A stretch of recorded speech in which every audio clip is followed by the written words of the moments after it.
पाकिस्तान के साबिक attorney general हैं और एक बड़े कानूनदा हैं, बड़े सीनियर वकील हैं, अनवर मंसूर साहब। वो तो ये फैसला देखकर वो अपना सर पकड़कर बैठ गए हैं और उनकी समझ में नहीं आ रहा है कि इस फैसले पर क्या और किस तरह से तबसरा किया जाए। वो इस कदर हैरान और परेशान है। ये मैं साथी से कहूंगा कि वो दिखाएं कि उनके क्या कमेंट्स हैं इस्लामाबाद हाई कोर्ट के इस फैसले पर। ये फैसला आपने देखा आज, वकला तो कह रहे थे ये हो ही नहीं सकता, फिजिकली जाना पड़ेगा तब जमानत मिलेगी। आपके लिए ये सरप्राइजिंग है या नो सरप्राइजेस? आपने कहा ये होना ही था।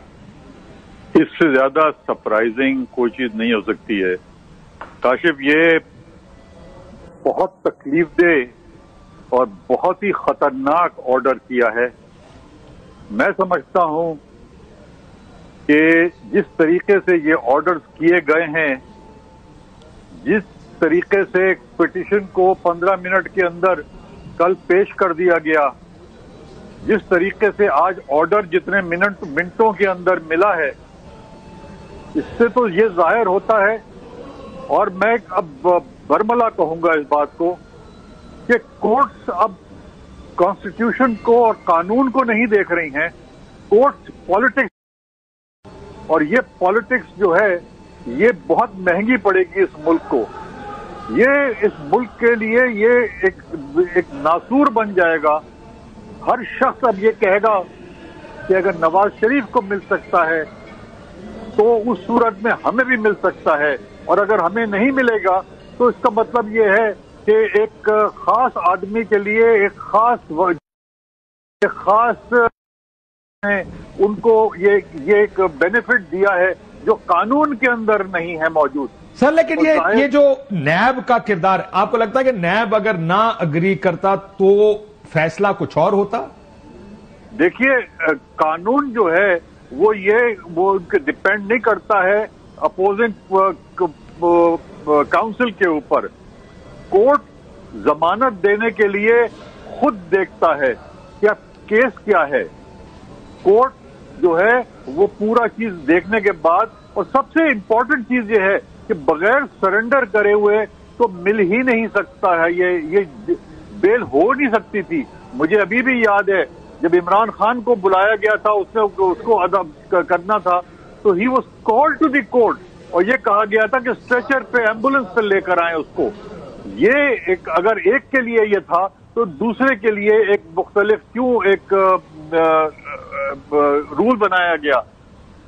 मैंने बहुत केसेस फाइल किए हैं इस्लामाबाद कोर्ट के अंदर, और इस्लामाबाद कोर्ट के जो रजिस्ट्रार होता है वो हर चीज के ऊपर एक नुक्ता खड़ा कर देता है। सर लेकिन वो तो बायोमेट्रिक्स तो हुआ ही नहीं इस केस में। जैसे कि मैंने आपको बताया कि साबिक चीफ जस्टिस इस्लामाबाद हाईकोर्ट ने एक दफा कहा था कि सब कर सकते हैं, हर सहूलत दे सकते हैं, बायोमेट्रिक की शर्त खत्म नहीं की जा सकती।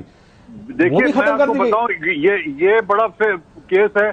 मैंने केस फाइल किया था एक, जिसमें फरूख हबीब को आना था, वो मौजूद नहीं था, तो हमने कहा इसके बायोमेट्रिक्स बाद में हो जाएंगे, आप अभी एडमिट कर दें। He return the file to me on my face. ये है कि बायोमेट्रिक्स के बगैर हो नहीं सकता है, और यही मैं कह रहा हूं कि ये अगर अच्छा, दूसरा ये कि प्रोटेक्टिव बेल जो है वो अटॉर्नी के थ्रू मिल ही नहीं सकती है।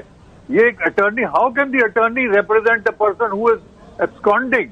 मेरे तो दिमाग इस वक्त काम करने से कासिर हो गया है कि इस किस्म के अगर जजमेंट्स आने लगे हैं तो फिर क्या हम देख रहे हैं? क्या कोर्ट क्या मिल गई? सर ऐसी बात ना करें, मुझे ये बताएं, ऐसी बात तो सोचनी भी गलत है कि ऐसा कुछ हुआ होगा। ये बता दें कि ये केस, इस तरह का जमानत का केस, स्टेट वर्सेस नैब होता है या स्टेट वर्सेस अक्यूज्ड या मियां नवाज शरीफ होता है? कि क्या जब जाएंगे तो नैब ने ये फैसला करना है कि बेल मिलनी चाहिए कि नहीं मिलनी चाहिए, ये अदालत ने फैक्ट्स देखकर फैसला करना है? मैं यही अर्ज कर रहा था कि अदालत ने फैसला करना है। नैब का कोई इसमें रोल नहीं था, नैब का किसी किस्म का कोई रोल नहीं था। इसको अदालत ने फैसला करना था।